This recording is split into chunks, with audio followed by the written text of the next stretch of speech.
이게 그냥 옷이라고 생각하면 네네. 잘 인지를 못 하잖아요. 이렇게 만들면 옷으로 만든 것 같아요. 그러네요. 그죠?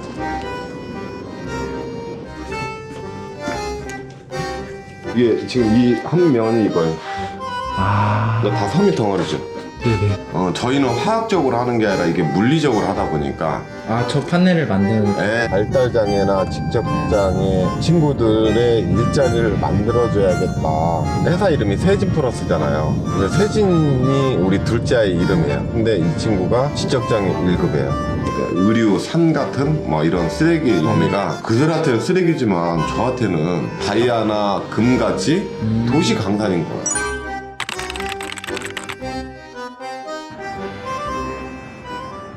간단하게 자기소개 한 번만 부탁드립니다. 저는 봉지의 업으로 시작을 해서 사회적 기업 세진플러스로 설립을 한 대표 박준영이고 네. 그리고 두 딸의 아빠입니다. 하시는 일은 어떻게 되세요? 저는 버려지는 섬유, 옷을 만들 때 나오는 짜투리 원단, 헌옷, 근무복, 현수막 그런 것을 건축자재로 만드는 플러스넬을 만든 세진플러스 대표입니다. 플러스넬이 건축 자재예요? 네, 이름입니다. 섬유로 만든 섬유 패널이고 순수하게 다른 소재가 들어가지 않은 건축 자재입니다.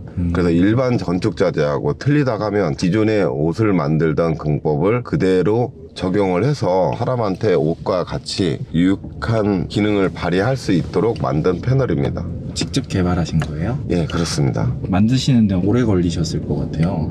5년 정도? 제품만 단순 개발하는 게 아니고 옷을 만들기 전에 실을 만들고 편직을 하는데 옷 만드는 기계가 다르듯이 건축 자재를 만드는 것도 기계가 다르다는 거예요. 그래서 그 기계도 네. 같이 개발을 해야 되기 때문에 개발한 시간은 좀 오래 걸렸는데 제일 힘든 거는 뭐냐면 같이 개발하고 논의하고 이런 사람이 없는 게 좀 힘들었죠. 보시는 바와 같이 이제 이렇게 섬유가 네네. 버려지는 게 이렇게 좀 다양하게 있잖아요. 네네. 이런 걸 이렇게 손같이 만들고 이걸 갖고 이렇게 실을 뽑아요. 이걸로 이렇게 만들 수 있는 그러니까 거예요? 실을 뽑고 남는 게 한 60~70%예요. 그래서 그거는 이제 저렇게 건축자재를 만들고 분류 색깔 잘 된 거는 네. 이런 식으로 원단을 짜갖고 이렇게 옷을 만드는 거예요. 이 원료를 만드는 과정에서 좀 더 퀄리티 있게 축출해낼 수 있다 보니까 그런 거로는 다시 이렇게 옷으로 만들고 그 나머지를 갖고 건축자재를 만드는 거죠. 그래서 지금 얘 같은 경우도 한 4년 됐는데 밖에 전시용도 쓰고 뭐도 쓰고 아무리 막 쓴다 하더라도 얘는 처음에 그냥 그대로 어디 갈라지고 이런 것도 거의 반영구적으로 쓸 수 있을 정도로. 뭐 따로 코팅을 하거나 이런 건 아닌데. 코팅은 한 번 정도 해주는데 빗물 때문에 그거 외에는 없다는 거죠. 그리고 얘를 폐기를 해야 돼요. 네. 그러면 얘를 다 섬유 덩어리이기 때문에 네. 얘를 또 다시 재생해서 쓸 수 있어요. 이걸 다시 재생해서 쓸 수 있어요? 그래서 이제 이 원료는 거의 반영구적으로 쓸 수 있는 도시강산이다. 이제 국어법을 몰라서 잘 그게 2023년도 내가 해야 할 일이라고 적어 놓으셨잖아요. 근데 이걸 해놓고 안 넘기는 이유가 있어요. 해외에서 올해 2개국은 저희가 목표를 갖고 있었는데 한 5개국에서 갑자기 찾아오고 저희가 찾아가야 되고 막 이러는 게 과다한 어떤 그런 것도 생기고 매출 쪽에 좀 집중을 해야 되는데 이거는 지금 당장은 아니잖아요. 근데 이게 올해 준비하지 않으면 내년이 안 되는 거죠. 내가 아무리 완벽하게 한다 하더라도 나 혼자 하는 게 아니잖아요. 알 수 없는 변수가 분명히 생길 수도 있어요. 그러니까 그런 거를 최소로 줄이는 게 목표라는 거죠. 그래서 저걸 계속 붙여놓으시는 거고. 다 해결될 때까지는 네. 저렇게 남겨놔요. 대표님 이렇게 다 개발해서 하시는 거잖아요. 특허는 몇 개 정도 갖고 계세요? 지금 한 5개 정도 제품 특허를 갖고 있고 디자인 특허나 이런 것까지 다 합치면 한 9개 정도. 그리고 낼 거는 지금 한 5~6가지가 더 있는데 상용화하는 거를 절차를 먼저 좀 하고 내년 지나고 나서 낼 때면 좀 더 보강해서 그 다음 특허까지도 지금 준비를 그렇게 상당 부분 하고 있어요. 그게 다 기술 특허 말씀하시는 거죠? 전부 다 기술 특허죠. 면으로 면 티만 만드는 거 아니잖아. 난방도 만들고 바지도 만들고 종류가 있듯이 원료는 똑같은데 제품군이 좀 달라지는 거죠. 옷하고 제가 많이 비유하는 거는 이 섬유를 거의 그대로 섬유 패널로 옮겼다고 보시면 되기 때문에 기능성, 항균, 향치, 발열, 냉각, 기본적으로 뭐 이런 기능을 네네. 다 적용할 수가 있어요. 원래 재단사로 일을 하셨다고 했는데 건축자재를 개발하게 된 동기가 어떻게 되세요? 개발한 동기는 사회적 기업을 하기 위해서 원래 세진프라 설립한 거거든요. 발달장애나 직접장애 친구들의 일자리를 만들어줘야겠다. 회사 이름이 세진플러스잖아요. 네. 그래서 세진이 우리 둘째 아이 이름이에요. 근데 이 친구가 지적장애 1급이에요. 아. 네, 그래서 우리 아이들의 친구들이 사는 마을을 만들어줘야겠다. 그래서 플러스를 붙인 거예요. 우리 아이 때문에 제가 그 인지교육이라든가 장애인 프로그램에 몇 년 하다 보니까 부족한 게 뭐냐면 네. 사회성이에요. 사회성이라는 거는 말로 하는 게 아니잖아요. 그러니까 일반인이 초등학교, 중학교, 고등학교 가서 친구들이나 관계 뭐 이런 거가 사회성인데 얘네들이 일을 해야 된다면 기존의 일자리를 갖고 있는 걸 나눈다든가 이런 게 아니라 이들만이 일할 수 있는 일자리가 없을까 뭐 이런 거를 고민을 되게 많이 했었고 우리 아이랑 유사한 그 장애를 가진 친구들한테 적성에 맞는 일을 찾아주는 일에 관심이 되게 많았어요. 둘째 따님께서 직접 장애가 있어서 이렇게 개발하셨던 걸로 제가 이해를 했는데 이 사업 아이템으로 정한 이유는 어떻게 되실까요? 제가 이제 재단사를 평생 했잖아요. 이게 옷을 만들려면 한 15에서 20%의 로스가 나와요. 원단은 이렇게 일자로 있는데 막 이렇게 있으니까 짜투리 나올 거 아니에요? 그리고 이제 미싱해서 박으면 거기 또 짜투리가 나오고 얘로 뭘 할 게 없나? 다 소각장 가는데. 근데 이제 그 당시에 내가 이렇게 좀 찾아보니까 뭐 슬레이트 지붕을 누가 했니 어쩌니 뭐 그런 것도 나오고 뭐 좀 있더라고요. 사람을 찾고 해갖고 찾아가 봤어요. 가봤는데 다 접착제로 한 거예요. 그냥 접착성은 되게 좋은데 막 화학 냄새가 엄청나요. 속이 매시끄럽고. 아니 우리 애가 이 냄새를 나도 이렇게 역겨운데 매일 맡는다? 이거가 용납이 안 되는 거죠. 그래서 화학 제품을 넣을 수 않고도 어떻게 가능할까 순수하게 섬유로만. 그래서 그거에 대한 거를 논문을 상당히 많이 본 것 같아요. 왜냐면 전문 지식이 없으니까. 정말 일과 끝나고 이렇게 피곤해서 앉아갖고 컴퓨터 뭐 이렇게 딱 이렇게 클릭하다 보면 거기에 폭 빠지면 날 샌 날도 하루 이틀이 아니에요. 학생이 공식은 외워야 뭐 뭘 하는 건데.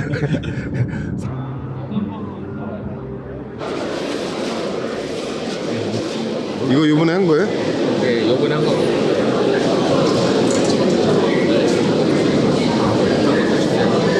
지금은 뭐 하신 거예요?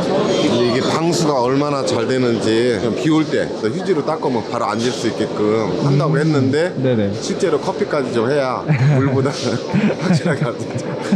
한번 먹던 커피를 한번 쏟아본 거예요. 여기 보다 보니까 건축 자재로 쓰인다고 했는데 캣타워나 다른 걸로도 되게 많이 쓰이는 것 같아요.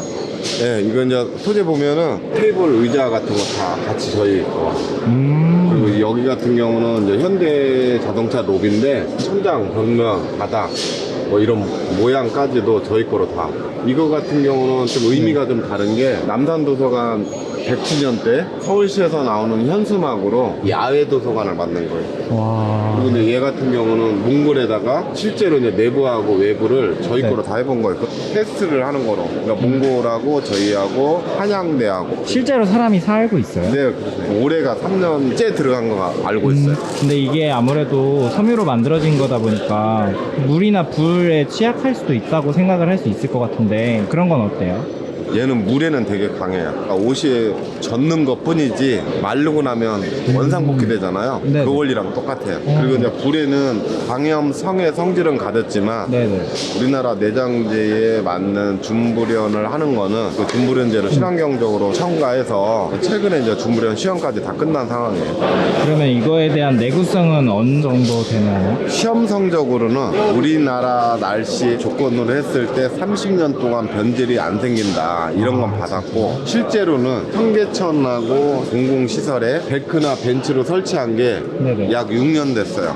작년 저희가 11월인가 12월 달에 덴마크에서 건축가들이 와갖고 설명회 했을 때 처음에 설치할 때나 지금이나 똑같다. 그러니까 시험 성적만 의존하는 게 아니라 실제로 사용하면서 검증도 개발 초기서부터 계속 하고 있기 때문에 내구성이나 이런 거는 좋다. 그리고 또 생각이 난 게 요즘 자재값이 되게 많이 올라서 민감한 사항으로 잡히고 있잖아요. 거잖아요. 가격대는 어떻게 형성이 돼 있어요? 그게 좀 제일 안타까운 건데 저희가 이제 이게 설비비가 많이 들어가다 보니까 지금 현재는 파이로트 설비예요. 그래서 기존 거에 한 2배 정도 가격이 되고, 근데 이게 투자를 받아서 생산 라인으로 구축하게 되면 가격으로도 경쟁력 있고 제품으로도 경쟁력 있다, 이렇게 보시면 될 것 같아요. 아, 지금 공장 자체가 완전히 완비가 되어 있는 상태가 아니어서. 네, 지금은 파이로트 설비고 양산 설비하고는 체급이 다르죠. 그러니까 가격대가 완전히 다를 수 있겠죠. 기존에 있는 건축 자재들보다 훨씬 싸질 것도 되겠네요. 그렇죠. 소비자가 이걸 어떻게 버리고 관리해서 버려주느냐에 따라서 그 또한 소비자한테 돌아가는 거예요. 플러스넬은 그냥 단순 제품하고 달라서 함께 하면 네네. 가격은 더 내려가고 혜택은 더 많이 받는다. 쇼룸에서 보다가 생각이 났는데, 폐섬유나 폐현수막 같은 원자재 수급은 어떻게 하시는 편이에요? 사실 이제 섬유 종류가 엄청 많잖아요. 그 폐섬유 나오는 것도 많기 때문에 저희가 기존적으로 하는 건 따로 있고, 현수막 같은 경우는 상당 부분을 거의 지자체가 관리하고 있기 때문에 뭐 올해는 아직 받아보진 않았어요. 제가 알기로도 정부나 지자체도 다 그것 때문에 머리 아파하고 알고는 있는데, 나는 질문을 하고 싶어요. 왜 이거를 시행을 안 할까? 뭐가 문제일까?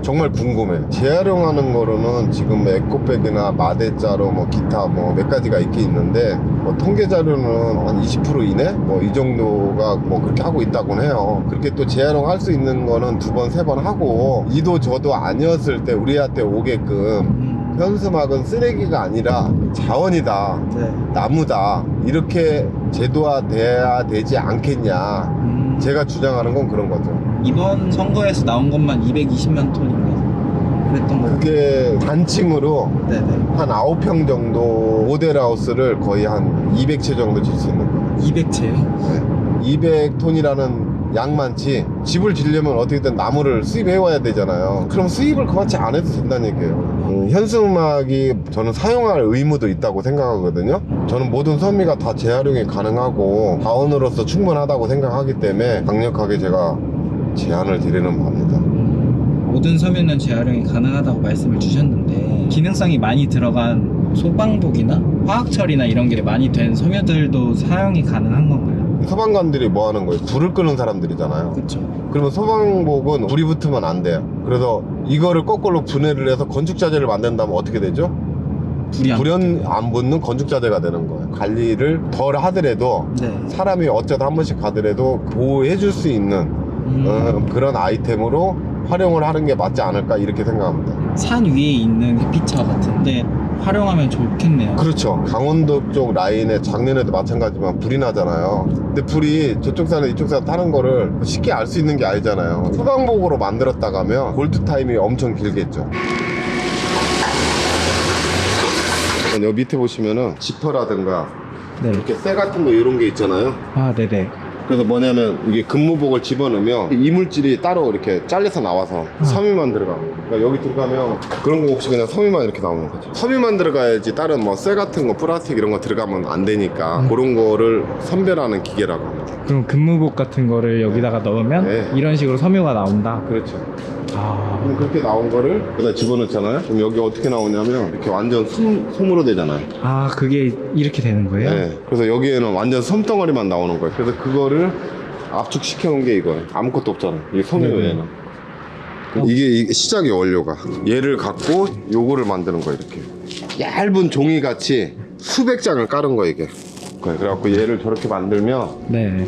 얘 집어넣어 갖고 건축자재를 만드는 거예요. 아, 이런 기계는 다 개발하신 거예요? 네. 기본 기계에 우리가 필요한 부분만 저희가 개발해서 거기다 얹는 거죠. 그 용도에 맞게끔.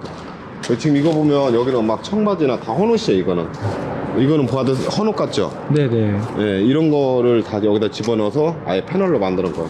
저 정도 양이면 뭐냐면 비 있는 거에 한 10분의 1 정도 된다고 봅니다. 이건 완전 압축해 놓은 거니까. 지금 보니까 헌옷이나 폐 현수막으로 만든다고 하셨는데 많이 안 보이네요. 아, 저희가 어제까지 이제 들어와 있는 거를 싹 정리를 하고 오늘 이제 기계 점검을 하고 있습니다. 원래 재고는 따로 안 쌓아 놓으시는 편이에요? 저희는 재고를 싸지 않고 두르면은 문제가 생길 거를 대비해서 아예 작업 스케줄을 잡아갖고 네네. 바로바로 그 원료로 만드는 그런 시스템으로 갖고 있습니다. 그러면 하루에 보통 작업하시는 양은 얼마 정도 돼요? 돼요? 지금 현재 한다고 하면 10톤 정도? 야, 앞으로 100톤은 이상은 해야죠.